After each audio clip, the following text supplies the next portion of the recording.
नमस्कार, exam happy by Jharkhand channel में आपका स्वागत है। तो दोस्तों जुड़ चुका हूं मैं यहां पर आपके लिए जेटेट परीक्षा 2025-26 की तैयारी को लेकर के। तो आप सभी जेटेट का परीक्षा देने के लिए तैयार होंगे।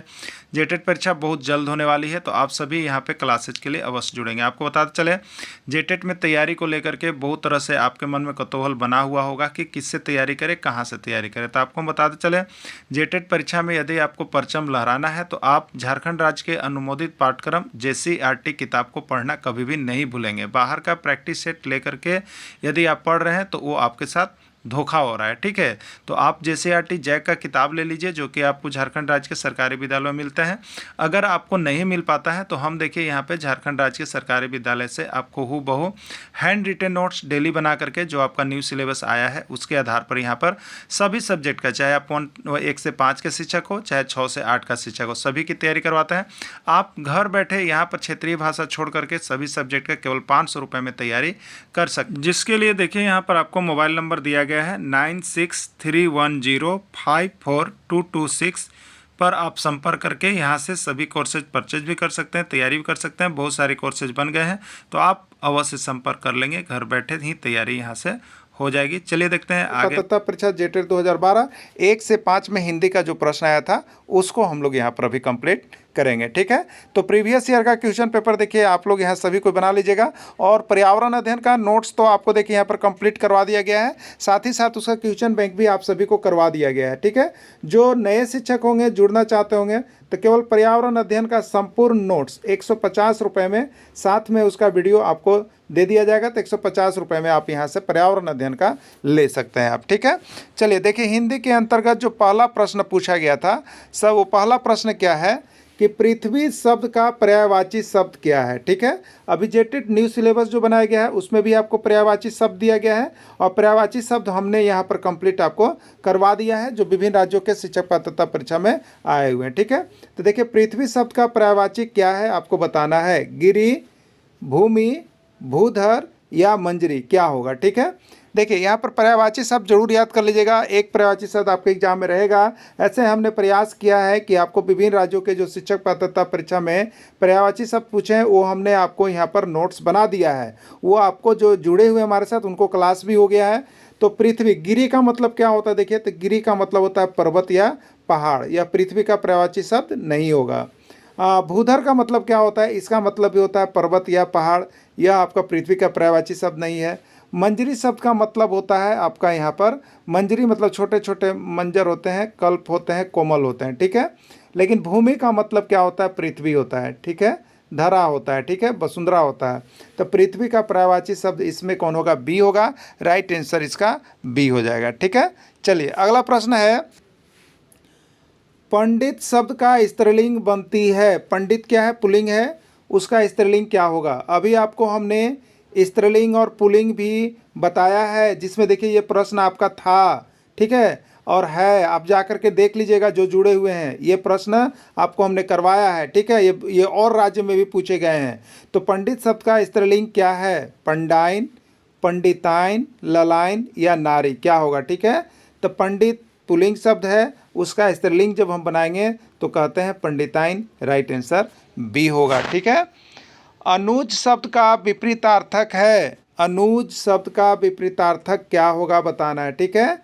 अनुज मतलब क्या होता है, तो सबसे छोटा भाई होता है। अनुज मतलब सबसे छोटा होता है, तो इसका विपरीतार्थक यानी उल्टा क्या होगा, ठीक है। अभी विपरीतार्थक शब्द आपको हमने कंप्लीट करवा दिया गया है, विभिन्न राज्यों के शिक्षक पात्र उसको भी दे दिए हैं, आप सभी देख लीजिएगा, और लगातार इसका प्रैक्टिस भी आपको हम यहाँ पे करवा रहे हैं, ठीक है।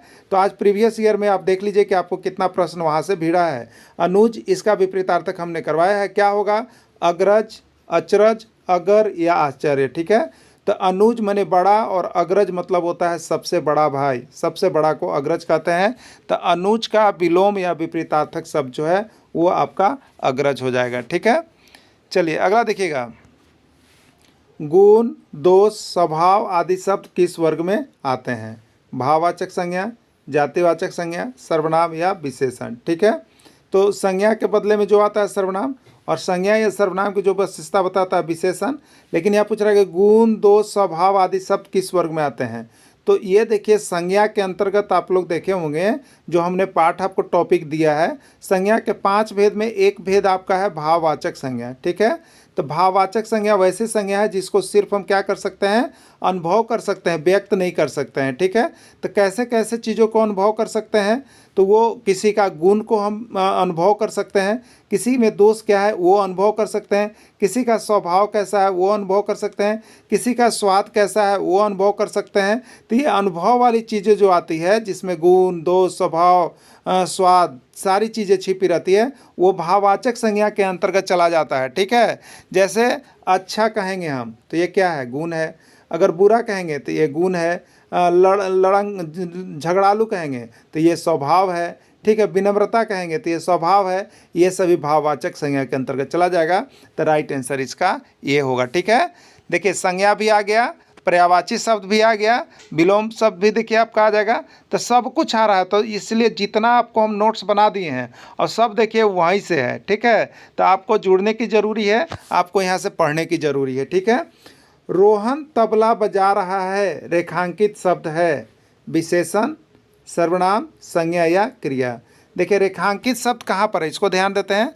रेखांकित शब्द है बजा रहा है। ठीक है, तो बजाना मतलब कोई काम होना, कोई काम होना। ठीक है, तो जिस शब्द से ऐसा पता चले कि कोई काम हो रहा है, तो कोई काम जो भी होता है उसको हम लोग, कोई भी एक्शन को, किसी भी तरह के काम को हम लोग क्रिया कहते हैं। ठीक है, चाहे वो पढ़ने का काम हो, चाहे वो लिखने का काम हो, चाहे वो बजाने का काम हो, चाहे वो सोने का काम हो, चाहे वो रहने का काम हो, चाहे उठने का काम हो, चाहे जगने का काम हो, चाहे रोने का काम हो, चाहे दौड़ने का काम हो, कोई भी काम वो क्रिया होता है। कोई भी एक्शन क्रिया होता है। तो यहाँ एक्शन क्या है, बजाना।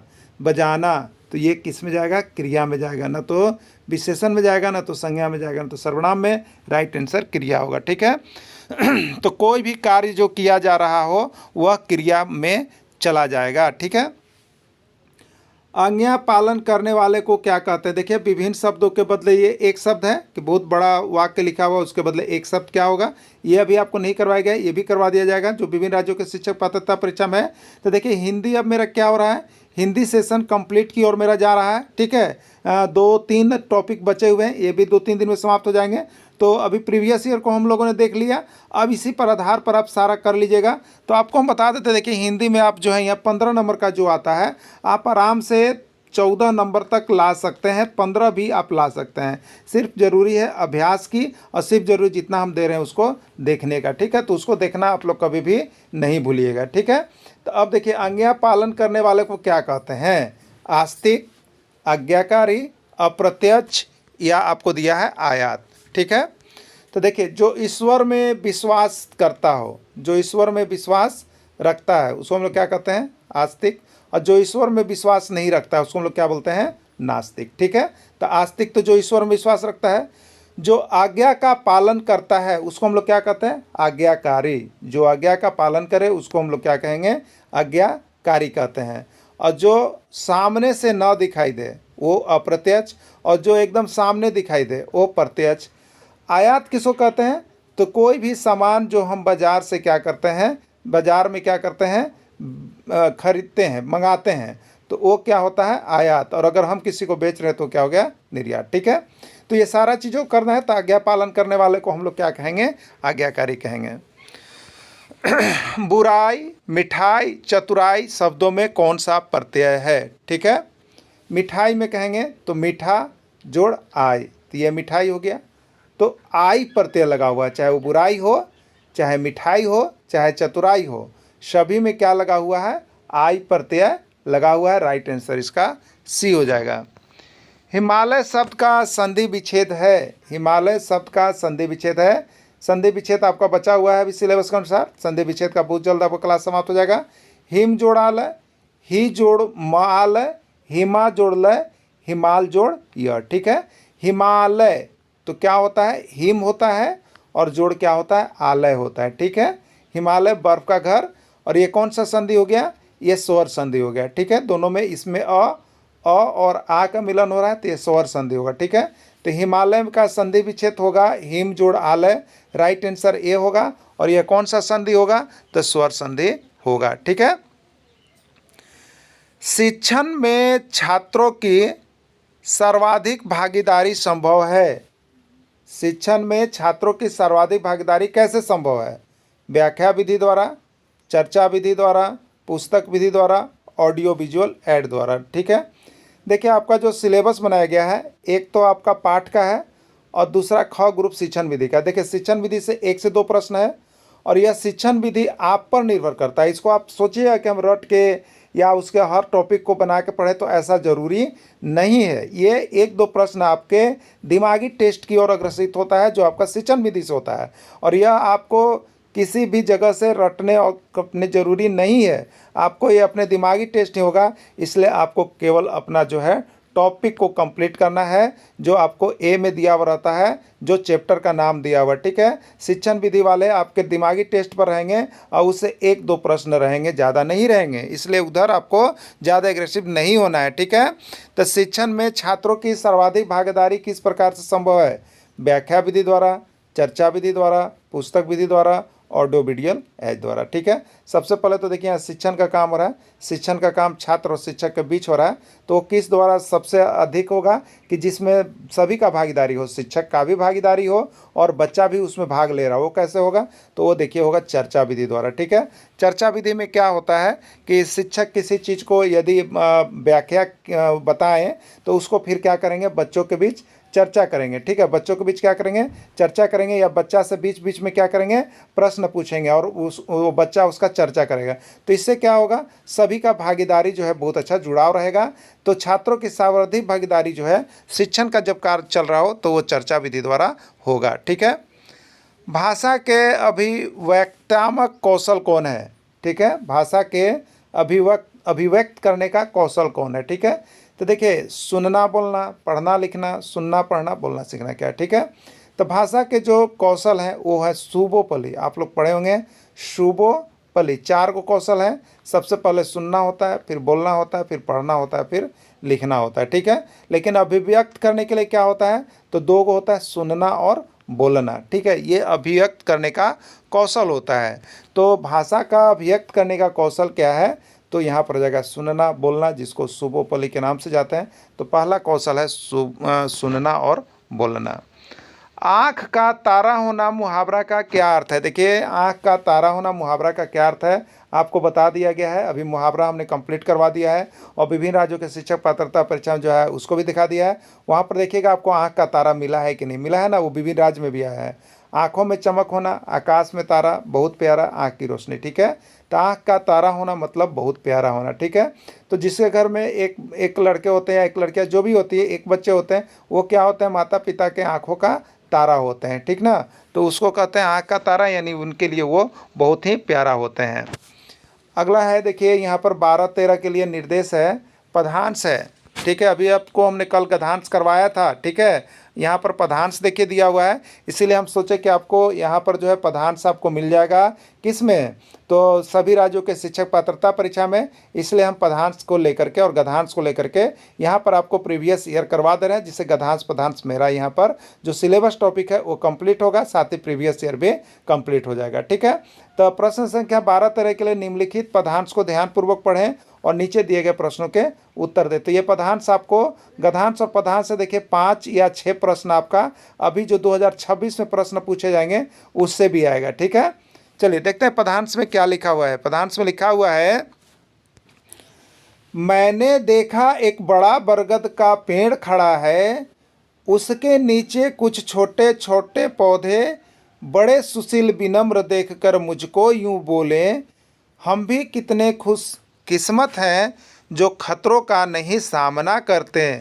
आसमान से पानी बरसे, आगी बरसे, आंधी गरजे, हमको कोई फिक्र नहीं है। एक बड़े की बरगद छत्र छाया के नीचे हमने अपने दिन बिता रहे हैं, बड़े सुखी हैं। ठीक है, ये छोटे छोटे पौधे जो हैं अपना खुशी ब्याह कर रहे हैं कि एक बड़ा बरगद पेड़ के नीचे हम कितना खुशहाल जिंदगी जी रहे हैं। ठीक है, चलिए देखिए प्रश्न में क्या है। यहाँ पर 12 नंबर है, इस कविता में बरगद किसका प्रतीक है बताइए? ईश्वर का, माता पिता का, दोस्त का या दुश्मन का? ठीक है, तो इस कविता में बरगद जो है आपको अगर पढ़िएगा तो आपको आज से लगेगा कि यह माता पिता का प्रतीक है, क्योंकि बरगद पेड़ के नीचे जो है क्या हो रहा है, तो छोटे छोटे नन्हे मुन्ने पौधे जो है छहा रहे हैं। इनको किसी चीज़ का फिक्र नहीं है, आंधी का, तूफान का, गर्जन का, बरसन का। तो क्या हो गया, ये जो बरगद का पेड़ है वो किसका काम कर रहा है, तो माता पिता का काम कर रहा है। माता पिता के नीचे भी छोटे छोटे बच्चे जो होते हैं क्या होते हैं, पालन पोषण उनका होता है। उनको भी बड़े होते तक कोई फिक्र नहीं होता है खाने का, पीने का, गरजने का, बरसने का। वो माँ के छाँव में ही, पिता के छाँव में ही ज़िंदगी जीते हैं। ठीक है, तो बरगद किसका प्रतीक है, तो यहाँ पर माता पिता का प्रतीक है। इस कविता में छोटे पौधे किसका प्रतीक है, बताइए। आपने पढ़ा छोटे पौधे किसका प्रतीक है, गरीब का, नन्ही पीढ़ी का, वृद्धाओं का, इनमें से कोई नहीं। ठीक है, तो एक कविता में छोटे पौधे खुशहाल हैं, मतलब जिंदा हैं, और ये कह रहे हैं कि हम कितने खुशहाल हैं कि बड़े बरगद वृक्ष के नीचे आसमान से ज़िंदगी जी रहे हैं, आसानी से ज़िंदगी जी रहे हैं। मतलब क्या है, वो नन्ही पीढ़ी हैं, वो पौधे, चाहे वो आदमी के बच्चे हो या पौधे, तो वो छोटी नन्ही पीढ़ी है। तो किसका नन्ही पीढ़ी है, तो पौधों का छोटा नन्हा पीढ़ी है। तो ये नई नन्ही पीढ़ी का प्रतीक है छोटे पौधे इस कविता में। ठीक है, चलिए नेक्स्ट है 14-15 के लिए निर्देश है। निम्नलिखित गद्यांश को ध्यानपूर्वक पढ़ें एवं नीचे दिए गए प्रश्नों के उत्तर दें। ठीक है, 14-15 के लिए है, निम्नलिखित गद्यांश को ध्यानपूर्वक पढ़ें एवं नीचे दिए गए प्रश्नों के उत्तर दें। समाज में सभ्य बनकर रहने के लिए शिष्टाचार के नियम अवश्य जानना चाहिए और उन्हें आदत में सम्मिलित कर लेना चाहिए। यह भी ध्यान रखना चाहिए कि अलग अलग समाज में शिष्टाचार के नियम भिन्न भिन्न हैं, यद्यपि उनके आधार प्रायः समान ही हैं। शिष्टाचार का सबसे पहला गुण है विनम्रता। हमारी वाणी में, हमारे व्यवहार में विनम्रता घुली होनी चाहिए। इसलिए किसी बड़े के बुलाने पर हाँ, अच्छा, क्यों, नहीं, जी हाँ या जी नहीं कहना चाहिए। किसी की बात का उत्तर ऐसे नहीं देना चाहिए कि सुनने वालों को लगे कि लट मारा जा रहा है। ठीक है, ये आपका पैसेज थे, ये आपका गद्यांश था। अब इसके आधार पर देखिए प्रश्न आया है कि शिष्टाचार का पहला गुण क्या है, विनम्रता, चापलूसी, तिरस्कार या कोई नहीं। ठीक है, तभी आपने पढ़ा इसमें पैसेज में कि देखिए आपको गद्यांश के आधार पर ही जवाब देना है, अपने मन से कुछ भी नहीं करना है। तो शिष्टाचार का पहला गुण क्या है, तो देखिए आपको मिला है, यहाँ पे लिखा हुआ है कि शिष्टाचार का सबसे पहला गुण है विनम्रता। ठीक है, तो ये आंसर हो जाएगा शिष्टाचार का पहला गुण क्या है, तो विनम्रता है। देखिए गद्यांश से आपको ज़रूर पकड़ना है, नहीं पकड़िएगा तो आपको नंबर कम हो जाएगा। हमें किसके प्रति विनम्रता दिखानी चाहिए, देखिए यहाँ पे लास्ट में लिखा हुआ है, देखिए हमारे व्यवहार में विनम्रता घुली हुई चाहिए, इसलिए बड़े के बुलाने पर हाँ, अच्छा, क्यों नहीं, जी नहीं कहना चाहिए। और किसी की बात का भी उत्तर ऐसे नहीं देना चाहिए कि सुनने वालों को लगे कि लट मारा जा रहा। अब किसी की बात का मतलब क्या हो गया, इसमें बड़ा छोटा, बड़ा भी हो गया, छोटा भी, सभी कोई आ गया ना, तो इसीलिए विनम्रता सभी के प्रति होना चाहिए। तो देखिए यहाँ पर प्रश्न है कि हमें किसके प्रति विनम्रता दिखानी चाहिए, बड़ों के प्रति, छोटों के प्रति, बराबर वालों के प्रति या सभी के प्रति। ठीक है, तो अभी लास्ट में देखिए आप टॉपिक में वहाँ पर जो पंक्ति लिखा हुआ था कि हमें किसी के भी प्रति जो है ऐसा नहीं बोलना चाहिए जिससे उसको लगे कि लट मारा जा रहा है। तो यहाँ बड़ों के प्रति भी विनम्रता दिखाना है, छोटों के प्रति भी विनम्रता दिखाना है, बराबर वाले भी हैं उसके प्रति भी विनम्रता दिखाना है। तो राइट आंसर इसका डी हो जाएगा, सभी के प्रति हो जाएगा। ठीक है, प्रश्न पूछा गया था। ठीक है, देखिए आपका हिंदी सेशन हमने यहाँ पर जो जेटेट का अभी सेकेंड बार न्यू सिलेबस जारी किया गया है उसके आधार पर हिंदी हमने कंप्लीट करवा दिया है और विभिन्न राज्यों के शिक्षक पात्रता परीक्षा पूछा गया प्रश्न और उसके साथ क्वेश्चन बैंक अब हम करवा रहे हैं। ठीक है, तो आप यहाँ पर चाहते होंगे केवल हिंदी का लेने के लिए, तो आप सिर्फ 99 रुपीज़ में यहाँ से हिंदी का सभी जो सिलेबस आपके दिए गए हैं जेटेट 2026 के लिए, उसका न्यू सिलेबस के आधार पर आपको नोट्स तैयार कर दिया गया है, विभिन्न राज्यों के शिक्षक पात्रता परीक्षा का बना दिया गया है, आप यहाँ से ले सकते हैं। ठीक है, चलिए देखिए प्रश्न आया हुआ था, राजभाषा का तात्पर्य है। पहला प्रश्न है, राजभाषा का तात्पर्य क्या है? देश की सांस्कृतिक भाषा, देश की सर्वाधिक बोली जाने वाली भाषा, सरकारी कामकाज की भाषा, आदर्श एवं परिनिष्ठा की भाषा। ठीक है, देखिए हम लोग दो चीज़ जानते हैं, एक होता है आपका जिसको हम लोग बोलते हैं राजभाषा, और दूसरा कभी आप नाम सुने होंगे राष्ट्रभाषा। ठीक है, तो राष्ट्रभाषा क्या होता है, तो हमारे देश में जो सर्वाधिक बोली जाने वाली भाषा होती है उसको हम लोग राष्ट्रभाषा कहते हैं। और राष्ट्रभाषा के तौर पर हम लोगों ने यहाँ किसको अपनाया है, हिंदी को अपनाया है। ठीक है, और राजभाषा क्या होता है, तो देखिए सरकारी कामकाज के लिए जो भाषा को अपनाया जाता है, सरकारी कामकाज करने में जो भाषा सबसे अधिक अपनाया जाता है उसको हम लोग राजभाषा का नाम से जानते हैं। ठीक है, तो राजभाषा का मतलब होगा सरकारी कामकाज की भाषा, राइट आंसर इसका सी होगा। ठीक है, भाषा की प्रकृति के संबंध में निम्नलिखित में से कौन सा कथन सत्य नहीं है। ठीक है, भाषा की प्रकृति के संबंध में निम्नलिखित में से कौन सा कथन सत्य नहीं है। ठीक है, प्रत्येक भाषा की अपनी अलग एक संरचना होती है, भाषा संस्कृति और सभ्यता से जुड़ी होती है, भाषा सरलता से कठिनता की ओर जाती है, भाषा संश्लेषणात्मक से विश्लेषणात्मक की ओर जाती है। ठीक है, पूछा है कि भाषा की प्रकृति के संबंध में कौन सा कथन सत्य नहीं है, इसमें कौन गलत है वो बताना है आपको। ठीक है, यानी 3 सही है इसमें और 1 गलत है। क्लियर, तो देखिए सबसे पहला है कि प्रत्येक भाषा की अपनी एक अलग से एक संरचना होती है, बिल्कुल सही है। प्रत्येक भाषा की अपनी अलग अलग संरचना होती है, अलग अलग प्रकार से बोले जाते हैं, अलग अलग प्रकार से बात किए जाते हैं। ठीक है, दूसरा भाषा संस्कृति और सभ्यता से जुड़ी होती है, ये भी बिल्कुल सही है। भाषा क्या है, सभी की संस्कृति अलग अलग होती है, उसके अनुसार उसके भाषा होते हैं। तमिल की संस्कृति अलग, वहाँ की भाषा तमिल अलग है। उसी तरह से हम यहाँ पर बात करें गुजरात में तो वहाँ की अलग है, नेपाल की तो वहाँ पे अलग है। तो प्रत्येक भाषा की अपनी अलग अलग संस्कृति और सभ्यता होती है। ठीक है, भाषा सरलता से कठिनता की ओर जाती है। ठीक है, ये जो है आपका प्रकृति नहीं है, ये भाषा की प्रकृति नहीं है। ठीक है, भाषा संश्लेषणात्मक से विश्लेषणात्मक की ओर जाती है, ये बिल्कुल सही है।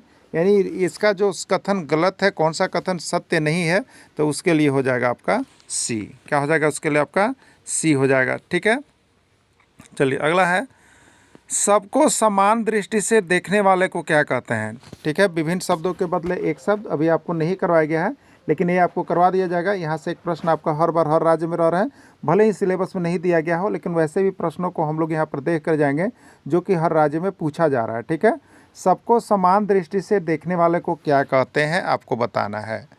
पहला है दयालु, एक नयन, समदर्शी, दूरदर्शी। ठीक है, तो जो दया करता हो, जो किसी पर दया करता हो उसको हम लोग कहते हैं दयालु। जो एक आँख से सबको देखता है उसको कहते हैं एक नयन। जो समान दृष्टि से सबको देखता है उसको कहते हैं समदर्शी, और जो दूर की चीज़ों को देखता है उसको कहते हैं दूरदर्शी। ठीक है, तो यहाँ पर प्रश्न मेरा पूछा गया था आपका कि सबको समान दृष्टि से देखने वालों को क्या कहते हैं, तो राइट आंसर इसका हो जाएगा समदर्शी। ठीक है, चलिए देखिए आपका हिंदी सेशन बहुत ही अच्छा होगा, आप यहाँ पर 15 में 15 लेकर के जा सकते हैं। हिंदी का नोट्स आपको जो हमने बना दिया है 99 रुपीज़ में लेकर के यदि आप पढ़ते हैं तो आपको यहाँ 15 में 15 14 आ सकता है, क्योंकि आपको हमने वहाँ पे क्वेश्चन बैंक भी दे रहा है साथ में। ठीक है, क्वेश्चन बैंक भी विभिन्न राज्यों का दे रहे हैं, उसके साथ जो एक्स्ट्रा भी पढ़ना है उसको भी हमने बना दिया है, और विभिन्न राज्यों का जो इंपॉर्टेंट है वो भी करवा दे रहे हैं। ठीक है, तो आप हिंदी के लिए यहाँ पर ज़रूर ले लीजिएगा। अगला है, पानी पानी होना मुहावरा का क्या अर्थ है। मुहावरा आपका कंप्लीट हो गया है, उसमें देखिए ये मुहावरा आपको दिया गया है। पानी पानी होना मुहावरा का क्या अर्थ है, बाढ़ आ जाना, शर्मिंदा होना, लगातार वर्षा होना, नल में हमेशा पानी आना। ठीक है, तो पानी पानी होना का मतलब बाढ़ आ जाना ये नहीं है, लगातार वर्षा होना ये अर्थ नहीं है, नल से पानी टपकना ये अर्थ नहीं। यानी पानी पानी होना मतलब शर्मिंदा हो जाना या लज्जित हो जाना, उसको कहते हैं पानी पानी होना। ठीक है, मतलब मैदान में, क्रिकेट के मैदान में जो खिलाड़ी हैं वो पानी पानी हो गए ऑस्ट्रेलिया के। ठीक है, इसका मतलब हो गया कि शर्मिंदा हो गया, लज्जित हो गया, हार बुरी तरह से हो गया। ठीक है, अगला है, उर्वर शब्द का विपरीतार्थक शब्द है। देखिए ये विपरीतार्थक शब्द आपको हमने करवाया है। ठीक है, उर्वर शब्द का विपरीतार्थक शब्द क्या है, उर्वरा, ऊसर, उपजाऊ या समृद्धि। ठीक है, तो उर्वर मतलब क्या होता है आप जानते हैं, उर्वर बोलते हैं हम लोग ज़मीन में जब देखते हैं तो कहते हैं ये उर्वर ज़मीन है, मतलब उपजाऊ ज़मीन है, जो भी आप इसमें डालिएगा वो चीज़ इसमें बहुत अधिक मात्रा में होगा। ठीक है, तो उर्वर मतलब हो गया उपजाऊ। तो एक दूसरा भी कहते हैं कि ये ऊसर ज़मीन है, कुछ भी डालिए कुछ नहीं होगा।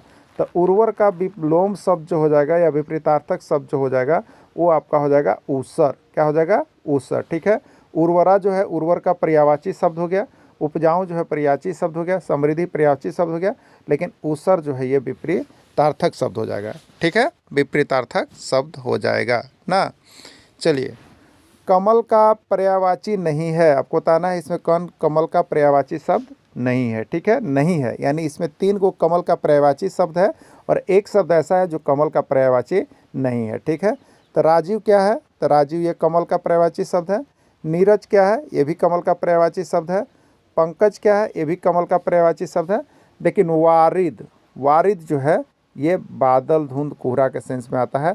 वारिद जो है कमल का पर्यायवाची शब्द नहीं है। तो आपसे यही पूछा गया है कि इसमें कौन कमल का पर्यायवाची शब्द नहीं है, तो राइट आंसर डी होगा, वारिद। पर्यायवाची शब्द आप लोग रट के जाएंगे।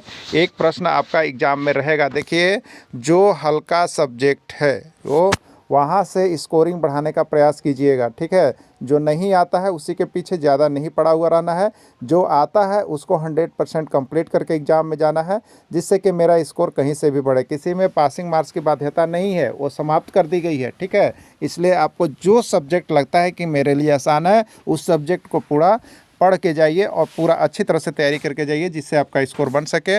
यहाँ पे सभी सब्जेक्ट को मिला करके आपको 60% लाना है। ठीक है, चलिए अगला देखिएगा। परमेश्वर शब्द का संधि विच्छेद है, परमेश्वर शब्द का संधि विच्छेद है। संधि विच्छेद सभी को करवा दिया जाएगा, सभी का भी हो रहा है। ठीक है, आप लोग भी जुड़े रहिएगा।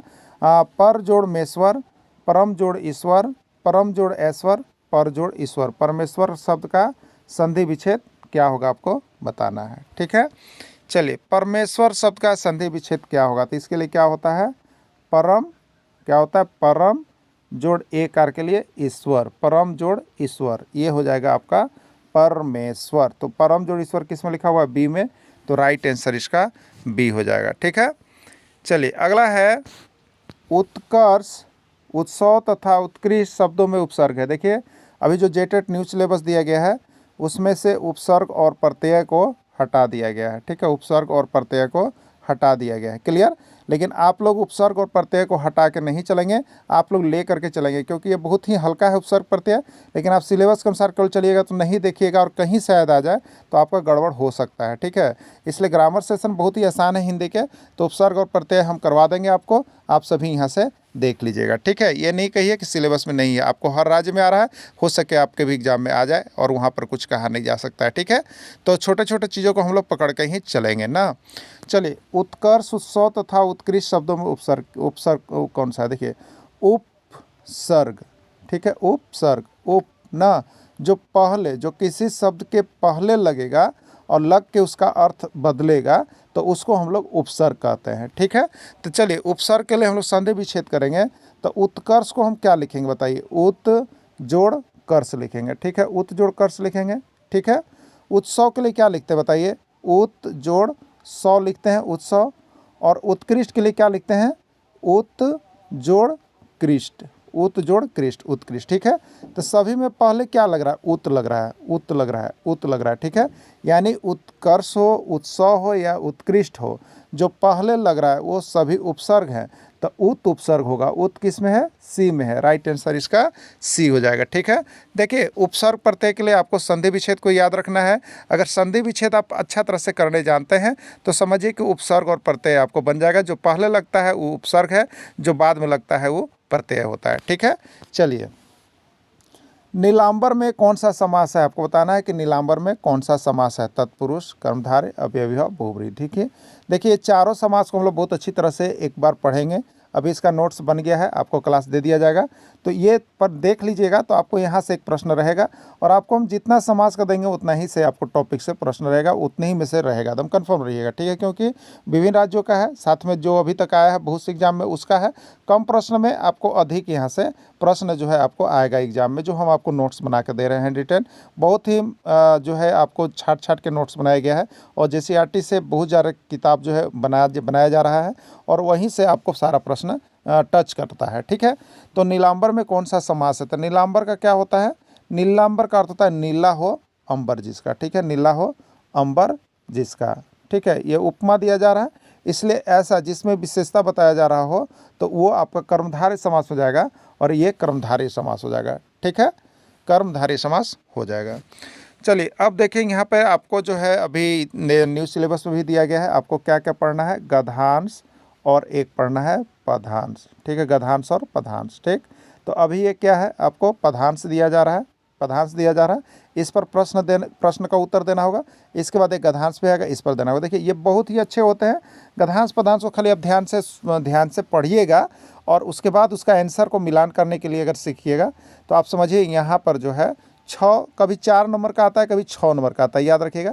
तो आप 6 में 6 लेकर के यहाँ से घर जा सकते हैं। ठीक है, 6 में 6 लेकर के आप यहाँ से जा सकते हैं। ठीक है, बहुत ही आसान होता है, ध्यान से पढ़िएगा सिर्फ। चलिए देखिए लिखा हुआ है, निम्नलिखित पदांश को ध्यानपूर्वक पढ़े एवं नीचे दिए गए प्रश्नों के उत्तर दें। ठीक है, ये किस में पूछा गया है, तो जेटेट 2016 में। देखिए किस तरह का पूछा गया था, इसके बाद भी रिजल्ट बहुत ख़राब हुए थे। ठीक है, लेकिन हिंदी के चलते नहीं और सब्जेक्ट पर कमांड नहीं होने के कारण हुआ था। ठीक है, तो निम्नलिखित पदांश को ध्यानपूर्वक पढ़ें एवं नीचे दिए गए प्रश्नों के उत्तर दें। ठीक है, ये किताब से देखिए पूरा आया हुआ है आपका ना। क्या है, मनु नहीं मनुपुत्र है यह सामने, जिसकी कल्पना की जीभ में भी धार होती है।